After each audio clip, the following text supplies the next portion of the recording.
Bonsoir et bienvenue à vous tous qui suivez le conseil via la web diffusion. Alors, merci de vous joindre à moi pour un mot de recueillement.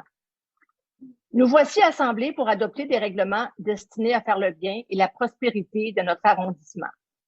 Qu'il nous soit donné d'observer dans nos délibérations les principes de la charité, de ne désirer que ce qui est conforme à une société juste et équitable, de rechercher le bien avec prudence, de le connaître avec certitude et de l'accomplir parfaitement pour le bonheur de notre arrondissement et de nos concitoyennes et concitoyens. Merci. Alors, avant de débuter nos travaux, j'aimerais vous adresser la parole. Alors, collègues du Conseil, mesdames et messieurs, alors avant de débuter cette séance du Conseil, un mot sur les derniers développements de la crise sanitaire. En ce début de juin, malgré la tristesse qui nous inspire la pensée de nos nombreux concitoyens décédés d'avoir contracté la COVID-19, surtout des personnes aînées, je crois que la poursuite des étapes du grand déconfinement nous permet d'être modérément optimistes. Semaine après semaine, les lieux publics commencent à être de nouveau accessibles dans le respect des mesures sanitaires en place. Sans doute, l'une des manifestations les plus encourageantes de ce retour à une certaine normalité aura été l'ouverture des commerces ayant pignon sur rue la semaine dernière. Les commerces locaux sont absolument essentiels à la vitalité économique de notre arrondissement et à la dynamique de la vie de quartier. S'il vous plaît, encouragez vos commerçants locaux en renouant avec l'habitude de faire vos achats auprès d'eux. Pour donner un solide coup de pouce à ce mouvement, la Chambre de commerce et d'industrie du Sud-Ouest de Montréal va lancer la semaine prochaine une grande campagne d'achat local soutenue par l'arrondissement de la Salle, PME, Montréal Grand Sud-Ouest et la Caisse Desjardins. Alors, soyez aux aguets et profitez-en. Parlant de soutien de l'arrondissement et de la ville aux commerçants, afin d'offrir un répit aux propriétaires, la Ville de Montréal a reporté le paiement du deuxième versement du compte annuel de taxes municipales. En effet, tous les propriétaires d'immeubles à Montréal, particuliers et entreprises, ont maintenant jusqu'au 1er septembre pour payer le deuxième versement de leurs taxes foncières annuelles. Parlant de soutien de l'arrondissement et de la ville aux commerçants, la demande de ce report a été faite par les partis d'opposition au Conseil municipal de Montréal le 26 mai dernier. Les conseillers de ville, Richard Deschamps et Lise Zarac, ainsi que moi-même, avons appuyé la motion de l'opposition officielle demandant ce report de la deuxième échéance de taxes. Cette motion a été battue le 26 mai par les conseillers de la majorité. Heureusement, ils ont ensuite changé d'avis. L'arrondissement de la Salle salue l'excellente décision de l'administration Plante-Doré de rectifier le tir avec l'annonce de ce report faite mercredi dernier.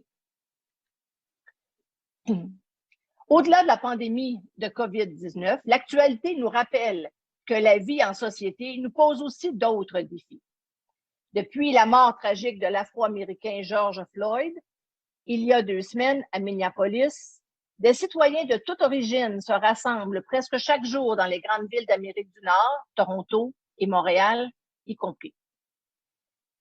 Ces événements nous rappellent combien nous sommes chanceux à la Salle de vivre l'interculturalisme au quotidien, de manière si respectueuse. Ceci dit, rien n'est parfait et il y a toujours place à l'amélioration. C'est pourquoi nous menons chaque année des campagnes de sensibilisation pour le mieux vivre ensemble et l'harmonie interculturelle. Dans le contexte de l'actualité récente, j'ai donc demandé une campagne d'affichage sur ce sujet qui apparaissent toute la semaine sur les 30 écrans publicitaires aux 4 coins de l'arrondissement. Cette campagne a débuté ce matin même. Je souligne d'ailleurs que ce temps d'écran est une gracieuseté de la firme d'affichage Patterson qui nous donne gratuitement cette possibilité d'afficher nos messages. Donc, ça ne nous coûte pas un sou. Depuis le début de la pandémie de COVID-19, l'arrondissement multiplie les gestes concrets pour soutenir la communauté. J'en souligne quelques-uns. La mise en place d'un fonds de 100 000 $ pour soutenir nos organismes communautaires, une contribution de 30 000 $ au fonds d'urgence de Centraide afin de répondre aux besoins criants et de plus en plus croissants des populations les plus vulnérables, Une contribution exceptionnelle de 25 000 à Moisson Montréal, une banque alimentaire qui vient en aide à des centaines de familles de la salle, la création d'un fonds COVID-19 de relance des commerces de la salle d'un montant de 200 000 et la distribution de 30 000 masques aux personnes les plus démunies ou vulnérables par le biais d'une dizaine d'organismes communautaires dont 10 000 masques sont offerts gracieusement par la compagnie lassalloise InVags. À ces mesures concrètes s'ajoute le prêt de l'Aréna Jacques-Lemaire pour l'installation de l'hôpital temporaire COVID-19 et le soutien de nos équipes de travaux publics et de communication aux cliniques mobiles de dépistage gratuits qui se succèdent depuis le 13 mai aux quatre coins de la salle. Après le centre sportif de l'Art Saint-Laurent, les Lassalloises et Lassallois ont eu accès à des cliniques mobiles tout près de chez eux. Presque en continu, on a été au Centre d'éducation des adultes Clément, puis à Terre des Jeunes, puis au Pearson Adult Learning Center, ensuite à l'école primaire à Lyon. Enfin, à compter de ce mercredi 10 juin, la clinique mobile retourne pour 5 jours à l'école Terre des Jeunes. En terminant cet état de la situation, je vous invite à suivre attentivement la page Facebook de l'arrondissement de la Salle. Presque chaque jour, vous y trouverez des renseignements tout frais sur la réouverture de nos équipements, nos bâtiments, nos parcs, nos plateaux sportifs, le prêt de livres à la bibliothèque, l'Octogone, les jeux d'eau et les piscines extérieures. Chacune de ces annonces est accompagnée d'informations pertinentes sur les changements de nos services habituels et sur les mesures sanitaires à respecter. C'est le moyen le plus efficace de vous tenir bien informés de ce qui se passe au quotidien à la salle. À notre page Facebook s'ajoute aussi la radio communautaire CKVL La Salle au 100,1 FM. Là aussi, vous avez l'assurance de vous tenir bien au fait de ce qui se passe ici, chez nous. Vous me permettrez de saluer encore une fois le travail remarquable accompli par le personnel du réseau de santé. À cela s'ajoutent nos remerciements les plus sincères aux militaires de l'Armée canadienne qui ont prêté main forte au personnel de la santé jusqu'à la semaine dernière dans les CHSLD, plus particulièrement ici à la salle, au Floralie. Je tiens enfin à remercier également les employés de l'arrondissement. À chaque jour, nos équipes assurent des services essentiels et critiques pour tous nos citoyens. Ils font un travail remarquable tout en devant s'adapter à des règles sanitaires qui posent tout un défi. En terminant, continuons de respecter les consignes de la santé publique. Dans les prochains mois, nous allons tous vouloir profiter des plus belles journées de l'année, mais il ne faut surtout pas relâcher nos efforts. Nous devons absolument rester disciplinés afin d'éviter de contribuer à une deuxième vague de contamination. Appliquer chacune des mesures de prévention permet non seulement d'éviter la propagation du virus, mais aussi de sauver des vies. Soyons forts ensemble. Merci. Madame Gaillon, on est prête à procéder à l'ordre du jour. Alors, le point 10.02, l'adoption de l'ordre du jour. Oui, alors, merci. Appuyé de M. Serge Declos, je propose l'adoption de l'ordre du jour de la séance du Conseil d'arrondissement en ajoutant le point 10.08.1 au niveau des condoléances. 10.03, période de questions du public. Oui, alors plusieurs citoyens, c'est très intéressant, se sont inscrits à la période de questions. Ça se fait toujours via l'Internet. Alors, la première question vient de Madame Sharon Johnson et je lis sa question intégralement. How is the police and community workers in LaSalle planning to reassure citizens about the relationship between police and the public regarding racism and injustice? So, Madam Johnson, thank you very much for your question. Usually, I would have extended this question to the Commander Matt. Unfortunately, she could not be with us tonight. So Commander Matt of PDQ 13 could not be present tonight. So she has, however, asked me to share a response with you. So here is Commander Matt's answer. Mr. Sylvain Caron, director of the SPVM, clearly indicated that the SPVM is fully committed to eliminating the existing racism within his organization.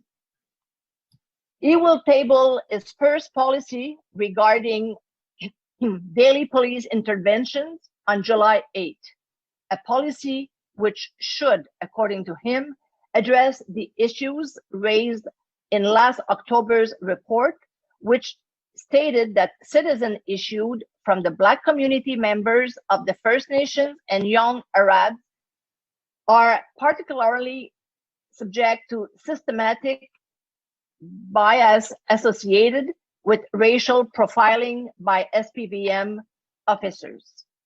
The authors of the report suggested that the SPVM establish a clearer policy so that all police personnel may refer to a single document referencing best police practices.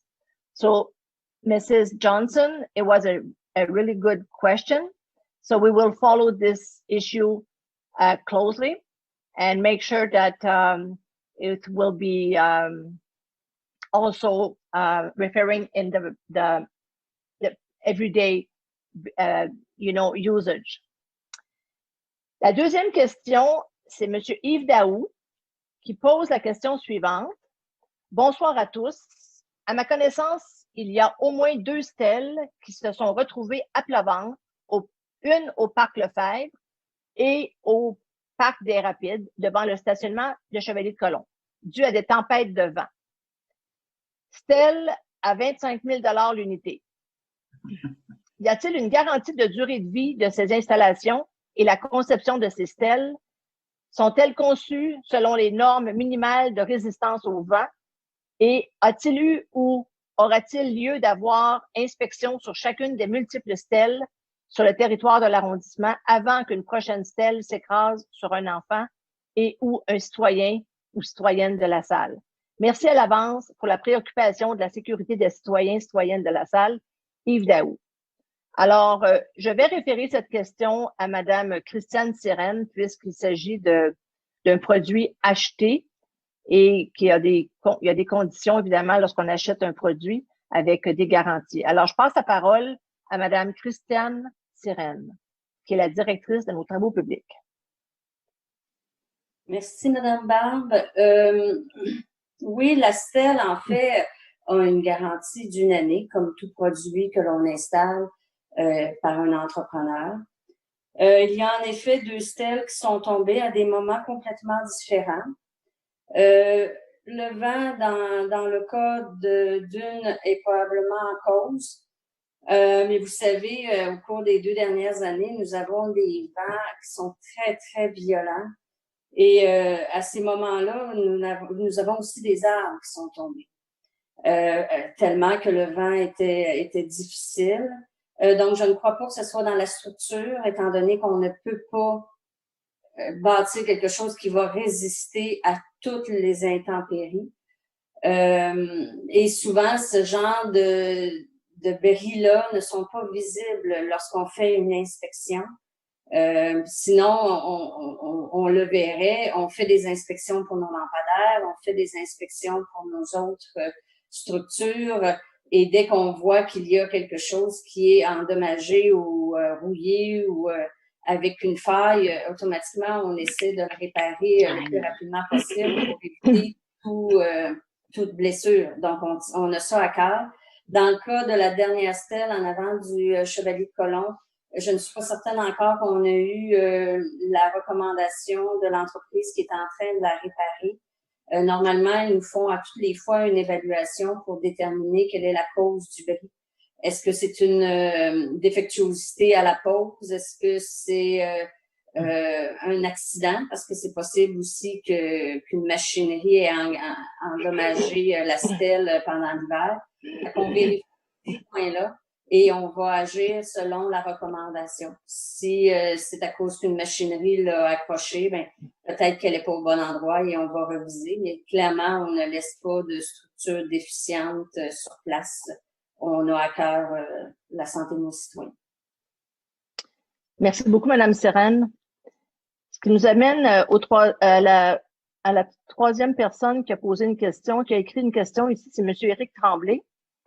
Alors, j'ai soumis ma candidature citoyenne au comité consultatif d'urbanisme de la Salle. Je crois que la sélection des candidats semble avoir été faite. Question. Quels sont les critères de sélection pour devenir membre du CCU et pourquoi un citoyen engagé comme moi depuis 2005 n'a pas été choisi? Alors, vous comprendrez qu'on s'est doté d'un système complètement, je dirais, transparent et aussi d'un système qui se veut, je vous dirais, administratif, apolitique complètement. Et on a ouvert les portes à tous les citoyens et citoyennes de pouvoir appliquer sur le poste d'une personne bénévole qui veut venir participer au CCU comme membre du CCU. Alors, donc, comme c'est très technique la façon que ça a été monté, le système de sélection, je vais laisser la parole à Monsieur Normand Trottier, qui est notre directeur du service de l'urbanisme, pouvoir répondre à Monsieur Tremblay sur les procédures pour nommer quelqu'un au comité consultatif d'urbanisme. Monsieur Trottier.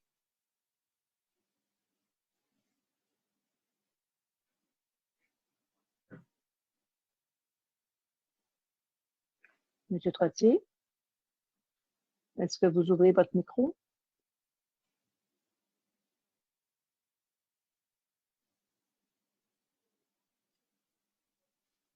Je vais donner quelques secondes de plus à M. Trottier. Je pense qu'on a des problèmes. M. Trottier? Oui, je suis là. Allez, vous m'entendez? Je vous écoute. Oui, on vous entend. Excusez-moi, la technologie. J'avais fermé le micro, désolé. Alors, afin de combler un poste au sein du CCU, nous utilisons un ensemble de critères variables tels que l'expérience personnelle et professionnelle, la formation académique et le lieu de résidence afin d'avoir une répartition géographique qui représente l'ensemble de l'arrondissement. De plus, dans la mesure du possible, nous voulons avoir une représentativité d'hommes et femmes à 50%. Donc, après la réception des candidatures cette année, qui sont toutes très bonnes les unes que les autres, la direction de l'aménagement urbain et des services entreprises, on forme un comité de 3 personnes de notre direction. On procède à une sélection de quelques personnes et ensuite on les rencontre. Nous leur demandons à tous et à toutes les mêmes questions de façon à ce que ce soit équitable et après un consensus d'analyse, nous acheminons une recommandation au conseil d'arrondissement afin que ce soit entériné. Voilà. Merci beaucoup, M. Trottier. La prochaine question nous vient de M. Frédéric Bastarache-Ouellet, qui nous pose la question suivante. Bonjour, Madame la mairesse. D'abord, permettez-moi de vous remercier pour vos réponses le mois passé, toujours sur le même thème, soit le patrimoine industriel. J'aimerais avoir quelques précisions sur les éléments suivants. Alors, sa question, elle a 3 volets. 1. Est-ce que l'arrondissement désire faire une consultation sur le patrimoine bâti afin de stimuler l'intérêt de la population à l'histoire de la salle? 2. Y a-t-il un intérêt à se pencher sur le patrimoine dévalorisé de l'arrondissement afin de lui redonner tout le lustre d'antan? Et 3. Y a-t-il un intérêt à coopérer avec le Sud-Ouest, la Chine et Ville-Marie pour revaloriser le berceau de l'industrie canadienne localisé le long du canal de la Chine? En vous remerciant pour vos éléments de réponse, recevez, Madame la mairesse, mes salutations les meilleures. Alors, c'est une question qui préoccupe aussi les membres du conseil parce qu'on n'a pas beaucoup de bâtiments avec un cachet historique ou architectural. Notre hôtel de ville en est un beau modèle, on le préserve, on investit pour qu'il reste toujours en bon état. Mais je vais passer la parole à M. Normand Trottier, toujours directeur du service d'urbanisme, qui est très bien placé pour répondre à ces questions. Monsieur Trottier, à vous la parole. Merci, Madame Barbe. Je vais regrouper les premières questions 1 et 2 là, sur la consultation et l'intérêt à se pencher. Pour ce qui est des parties 1 et 2 de la question, le patrimoine bâti de l'ensemble de l'arrondissement, non seulement celui qui est industriel, est une constante préoccupation. notre réglementation locale par l'entremise du règlement de zonage et du règlement sur les plans d'implantation et d'intégration architecturale vise justement à régir tout type de travaux portant sur de tels bâtiments, que ce soit résidentiel, commercial ou industriel. Nous ne croyons pas qu'il est opportun à ce moment-ci de faire une consultation publique à ce sujet-là, puisqu'au cours des travaux qui se tiendront en 2020-2021 sur le nouveau plan d'urbanisme de la Ville de Montréal, cet élément du patrimoine industriel sera abordé tant à l'échelle du territoire de la Ville de Montréal qu'à celui de l'arrondissement de La Salle. Pour ce qui est de la partie 3, au sujet de notre intérêt à coopérer, bien sûr que ça nous fera un plaisir de collaborer à une valorisation de l'histoire industrielle le long du canal de la Chine. Merci. Merci beaucoup, M. Trottier, pour votre réponse. La prochaine question nous vient de M. Joseph Carr, qui habite sur la rue Chouinard. Alors, mon nom est Joseph Carr, adresse 7571 rue Chouinard à La Salle. Pendant l'hiver 2019, le chariot qui nettoie le trottoir a endommagé mon gazon à côté du trottoir pour une superficie totale de 32 pieds carrés, 2 pieds par 17 pieds. J'ai déjà communiqué au 311 le 28 avril 2020 et j'ai une requête avec le numéro de suivi 20-75974. J'ai appelé le 311 vers le mi du mois de mai et début du mois de juin. L'opératrice me répond, ça va prendre plusieurs semaines pour faire les réparations. Je lis intégralement. Ma question est quand les travaux seront faits? Est-ce que ça va être fait au mois de janvier 2021? Alors, M. Carr, juste vous rappeler que nous sommes en période de pandémie avec le coronavirus et c'est un peu plus difficile d'arriver à faire les travaux réguliers, de suivre l'horaire régulier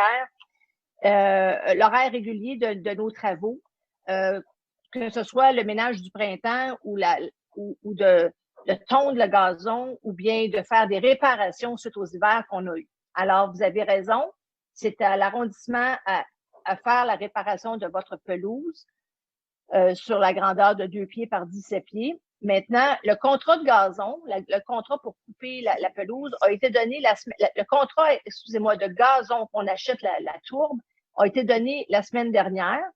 On attend toujours que notre entrepreneur puisse commencer. C'est sûr qu'il y a un peu de retard, comme je vous l'ai dit. Chaque arrondissement, ville ou entreprise ont toujours encore des problèmes de main-d'œuvre, mais on va faire les réparations au cours du mois de juin. C'est planifié pour que les réparations se fassent au cours du mois de juin.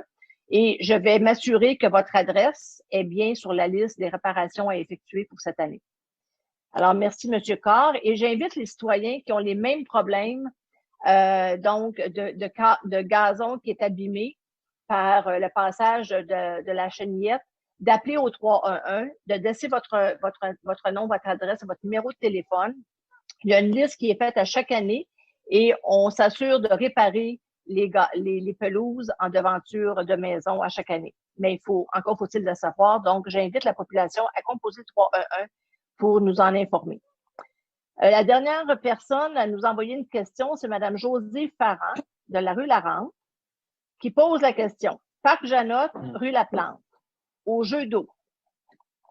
Il y a une accumulation d'eau. Semble que le drain est obstrué. Qui appeler quand cette situation survient? Aussi, les clôtures de l'école Sainte-Catherine-Labouré sont cadenassées. Qui est en charge pour enlever ces cadenas? Alors, Madame Farran, merci pour votre question. Ça m'amène encore à rappeler à la population, lorsque vous avez des problèmes comme ça, de vous appeler au 311. Quand elle nous demande, Madame Farran, où téléphoner.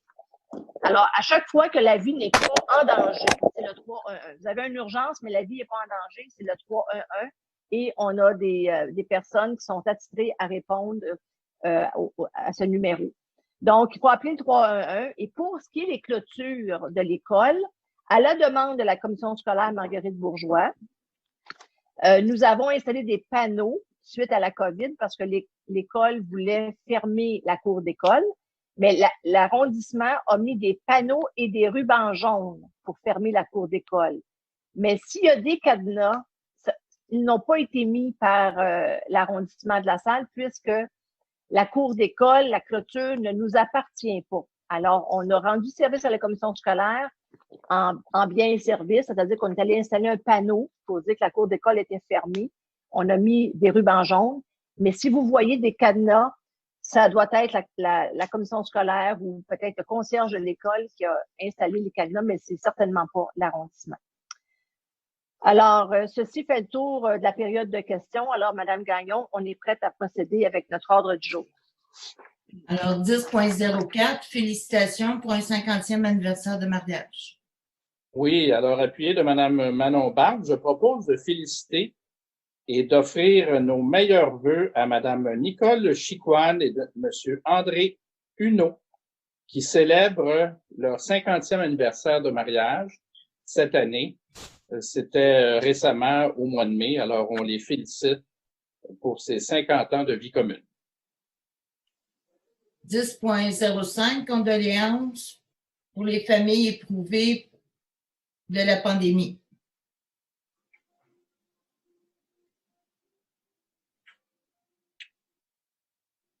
Madame Troillo, vous devez ouvrir votre micro.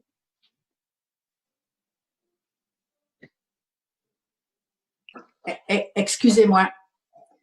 Alors, je propose d'offrir les plus sincères condoléances aux familles éprouvées par la perte d'un proche dans le contexte de la pandémie de la COVID-19.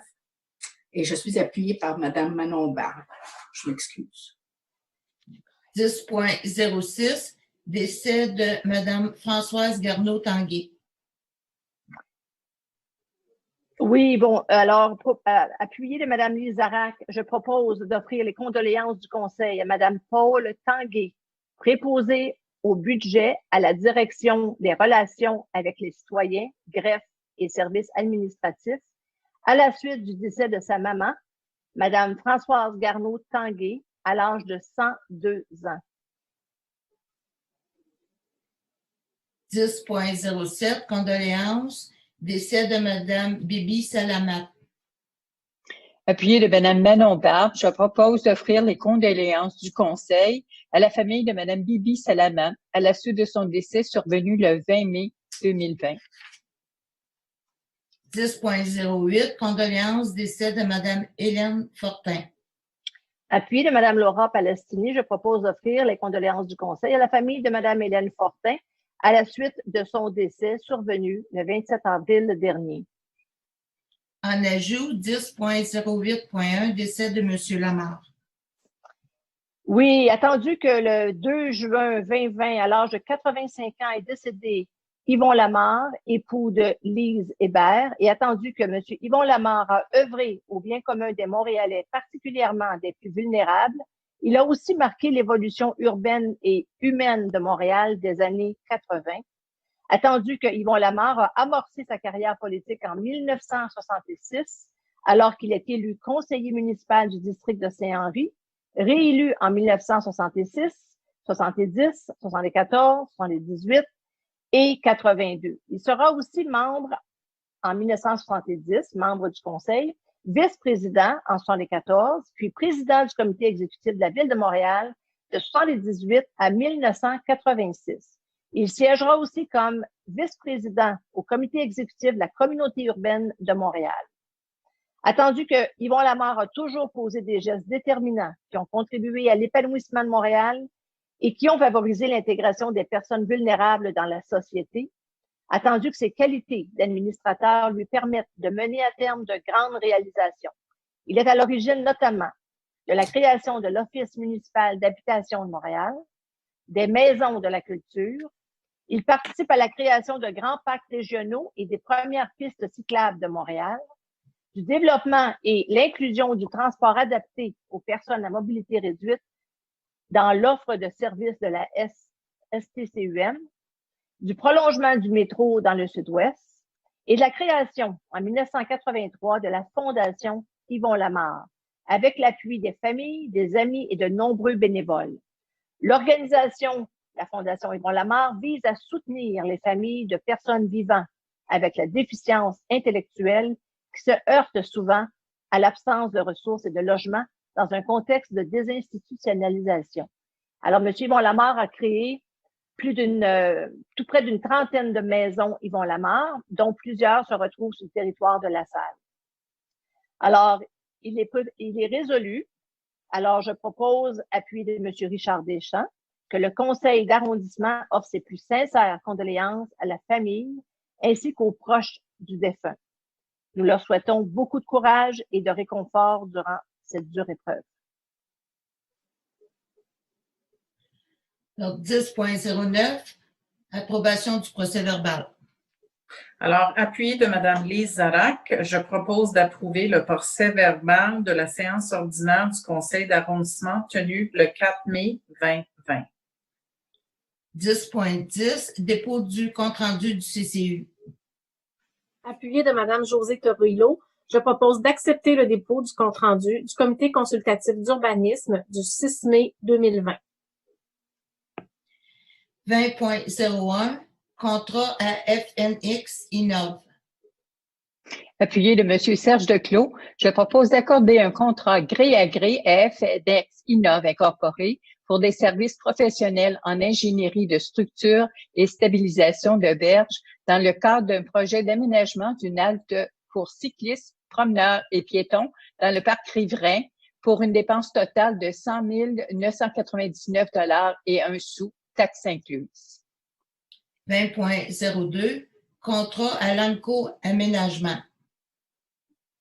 Je propose d'accorder un contrat de 3 941 601 $ et 69 sous, taxes incluses, à l'ANCO Aménagement pour l'exécution des travaux d'aménagement du parc Ménard pour une dépense totale de 4 332 651 $ et 7 sous, taxes, contingences et incidences incluses, et autoriser l'affectation du surplus d'arrondissement à la hauteur de 2 644 217 $ pour le financement de ces travaux, et je suis appuyée par M. Serge Declos. 20.03, contrat à Neptune Sécurité.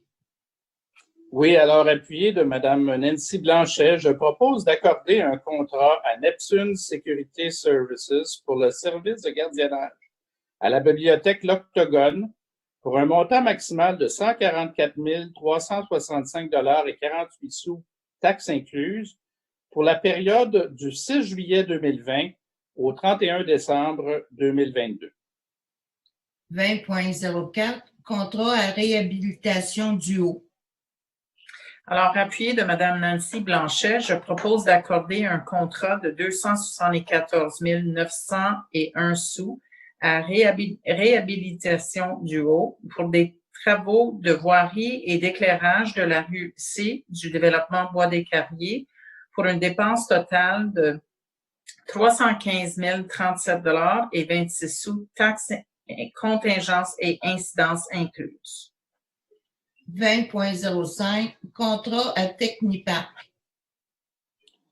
Oui, alors appuyé de M. Serge Declos, je propose d'accorder un contrat de 704 021 $ et 14 sous, taxes incluses, à Techniparc pour la reconstruction du terrain de baseball Éloi Villot pour une dépense totale de 779 403 $ et 45 sous, taxes, contingences et incidences incluses.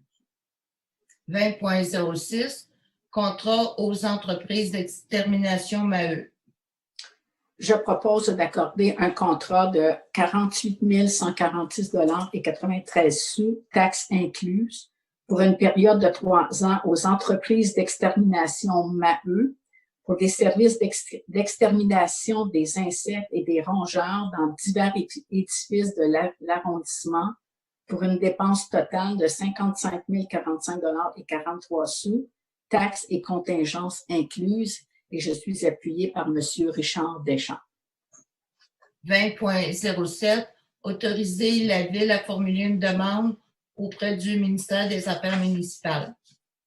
Alors, appuyé de Mme Lise Zarac, je propose d'autoriser la Ville à formuler une demande d'autorisation au ministère des Affaires municipales et de l'Habitation en vertu de l'article 25.0.2 de la loi sur les contrats des organismes publics permettant la poursuite de l'exécution d'un contrat public avec la firme Viau, Bastien, Gosselin, Architectes, malgré le fait de cette dernière n'a pas renouvelé à temps son autorisation de contacter auprès des autorités de marché public. Et je l'ai dit, je suis appuyée de Mme Lézerac.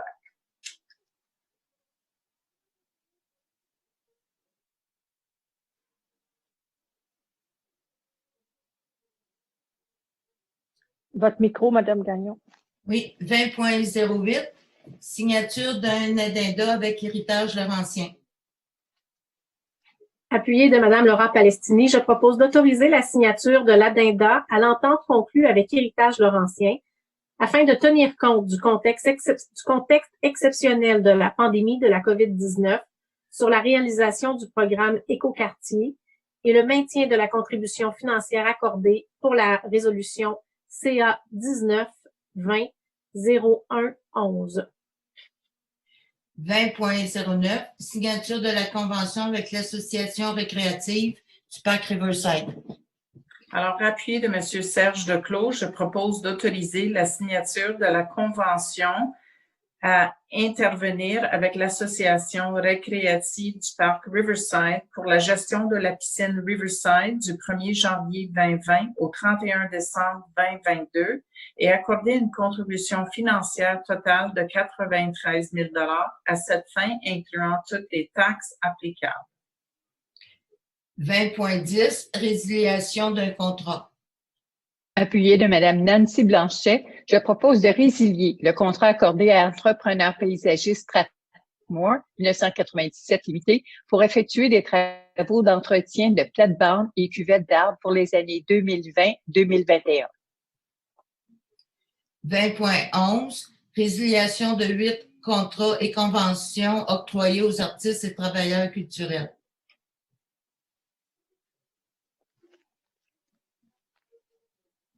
Votre micro. Oui, un instant, je m'excuse. Alors, appuyé de Mme Lise Zarac, je propose de résilier 8 contrats et conventions de services octroyés aux artistes et travailleurs culturels pour les spectacles, expositions et activités culturelles prévues dans l'arrondissement pour la période du 12 mars au 12 juillet 2020 et qui ont été annulés en raison de la COVID-19.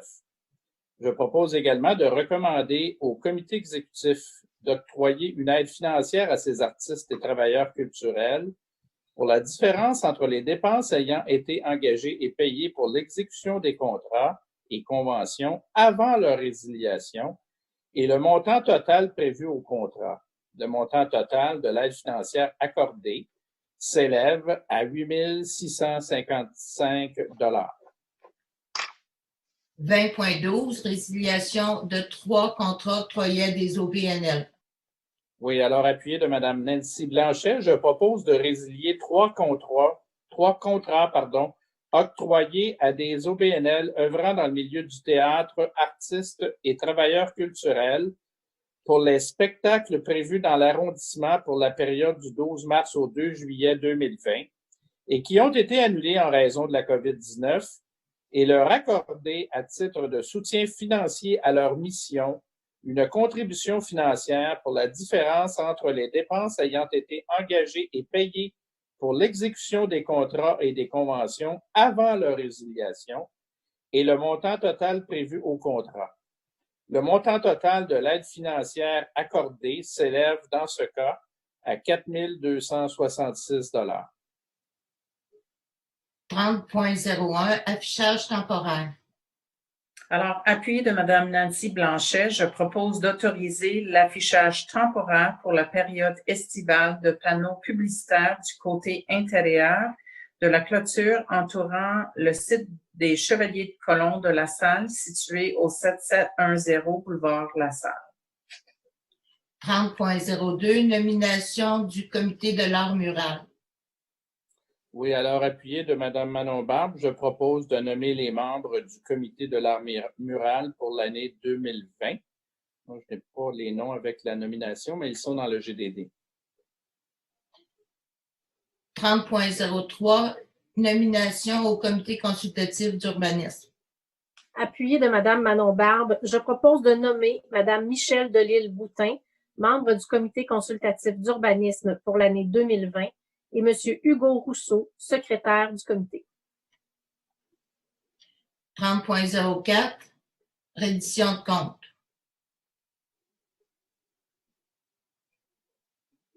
Je propose d'entériner la liste des bons de commande autorisés et la liste des virements budgétaires pour la période du 29 avril au 25 mai 2020 et je suis appuyée de M. Richard Deschamps. 30.05, augmentation du budget de fonctionnement. Alors, appuyé de M. Richard Deschamps, je propose d'autoriser l'augmentation du budget de fonctionnement fin 20, revenus et dépenses, de l'arrondissement d'un montant de 287 672 $ provenant d'une partie du dépôt de garantie du promoteur Les Tours Utopia Inc., qui est en défaut et autoriser l'utilisation de ce montant pour permettre la réalisation de travaux de construction. Informer le trésorier de la Ville de Montréal et le comité exécutif de modifier le budget de la Ville en conformité avec l'article 144 de la Charte de la Ville de Montréal pour tenir compte de cette modification. 40.01, avis de motion pour un règlement d'emprunt.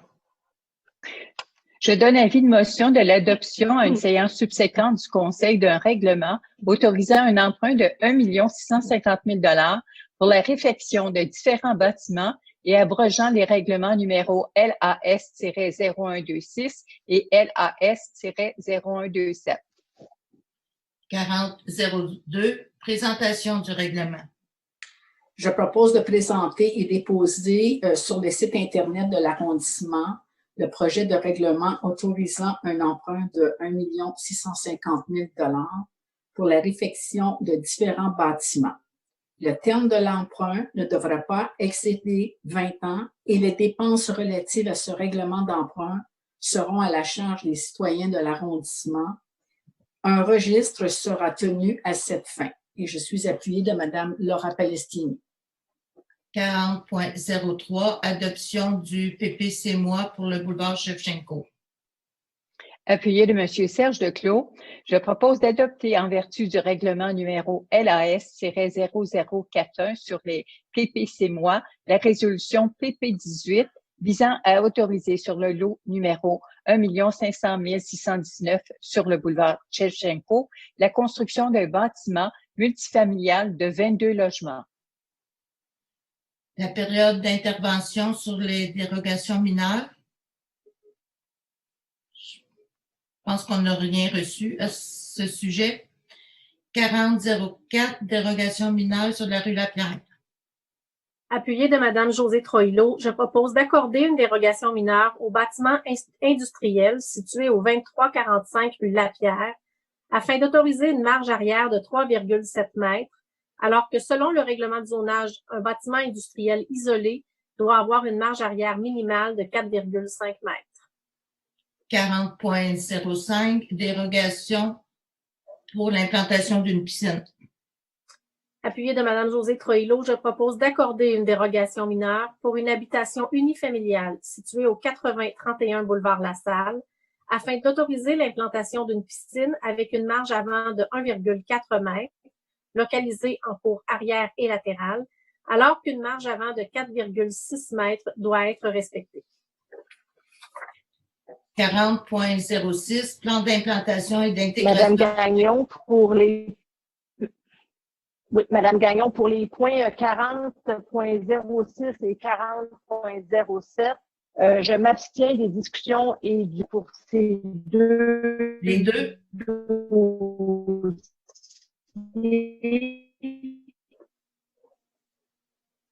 OK. 40.06, démolition de... Je pourrais être à quel compte?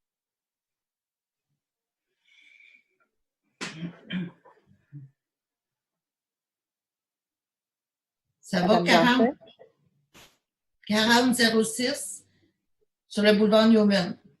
Merci. Alors, appuyé de Mme Josée Troillo, je propose d'approuver les documents soumis en vertu des dispositions du règlement relatif au PIIA, numéro LAS-0014, afin de permettre la démolition d'un bâtiment industriel situé au 7000 et 7030 boulevard Newman.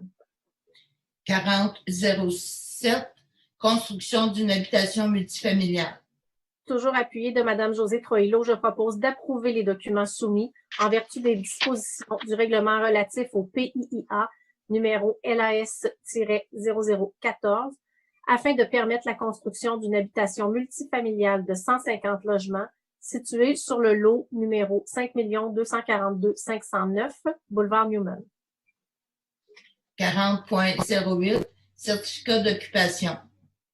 Je propose d'entériner la délivrance des certificats d'occupation du domaine public par la Direction de l'aménagement urbain et des services aux entreprises pour le mois d'avril 2020 et je suis appuyée par M. Richard Deschamps. 50.01, les décisions déléguées. Je propose d'entériner les décisions déléguées soumises par la Division des ressources humaines de la Direction de l'arrondissement et je suis appuyée de Laura Palestini.